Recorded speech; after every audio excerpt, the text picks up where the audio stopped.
తెలంగాణ రాష్ట్రం ఏర్పడినప్పటికెళ్లి BRS party అధికారంలోకి రాకముందు చాలా స్పష్టంగా నీళ్లు నిధులు నియామకాలు జాబ్ క్యాలెండర్ ని ప్రకటిస్తామని చెప్పి 10 సంవత్సరాలు ఏదైతే తెలంగాణ యువత పట్ల ఒక మొండి వైఖరి ప్రదర్శించి వారిని పట్టించుకోకపోవడంతో యువకులంతా ఏకదాటిపైకి వచ్చి తప్పనిసరిగా ఏ కళతోటి కాంక్షతోటి తెలంగాణ రాష్ట్రం రావాలని చెప్పి ప్రతి తల్లి కళ కోరిందో ఆ కళ నెరవేరాలని చెప్పి సోనియమ్మ తెలంగాణ రాష్ట్రాన్ని ఇచ్చిందో ఆ కళలు సాకారం కావాలని చెప్పి రేవంత్ రెడ్డి గారు పడుతున్న కష్టాన్ని చూసి బట్టి విక్రమార్క గారి పడుతున్న కష్టాన్ని చూసి తప్పనిసరిగా కాంగ్రెస్ ప్రభుత్వం వస్తే రేవంత్ రెడ్డి గారి బట్టి విక్రమార్క గారి ఆధ్వర్యంలో తప్పనిసరిగా మాకు ఉద్యోగాలు వస్తాయి, మాకు జాబ్ క్యాలెండర్ వస్తుందని ఒక నమ్మకంతో తెలంగాణ రాష్ట్ర వ్యాప్తంగా ఉద్యోగులందరూ ఏకదాటిపైకి వచ్చి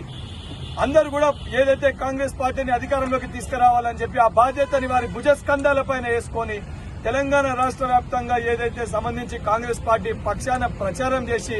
కాంగ్రెస్ పార్టీని అధికారంలోకి తీసుకొని వచ్చిన తర్వాత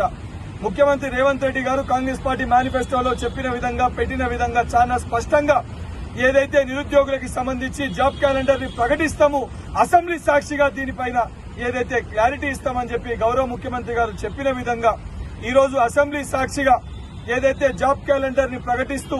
ఈ యూపీఎస్సీ తరహాలో ఏ తేదీన ఏ రకంగా ఎగ్జామ్స్ ని నిర్వహిస్తామని ఒక భరోసాని కల్పించడానికి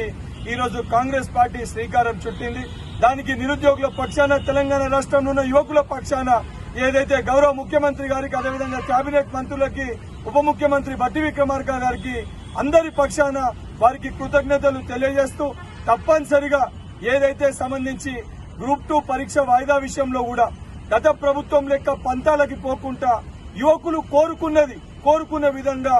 ఇది ప్రజాప్రభుత్వము వారి యొక్క బాధల్ని వింటది, వారి సమస్యల్ని పరిష్కరిస్తుందని చెప్పి ఒక భరోసాని కల్పించే విధంగా విద్యార్థులకు వెళ్ళి మొదలు పెడితే ఈ రోజు యూనివర్సిటీని మెరుగుపరచడానికి వెళ్ళి మొదలు పెడితే ఈ రోజు యువకులకి ఏదైతే టీజీపీఎస్సీ ప్రక్షాళన చేసి గ్రూప్ 1 పరీక్షల్ని కూడా ఎక్కడ చిన్న అవకతవకలు జరగకుండా ఒక భరోసాని యువకులకి కల్పిస్తున్నందుకు గౌరవ ముఖ్యమంత్రి గారికి మరొకసారి యువకులందరి పక్షాన వారికి చేతులు జోడించి ధన్యవాదాలు తెలియజేస్తున్నాం.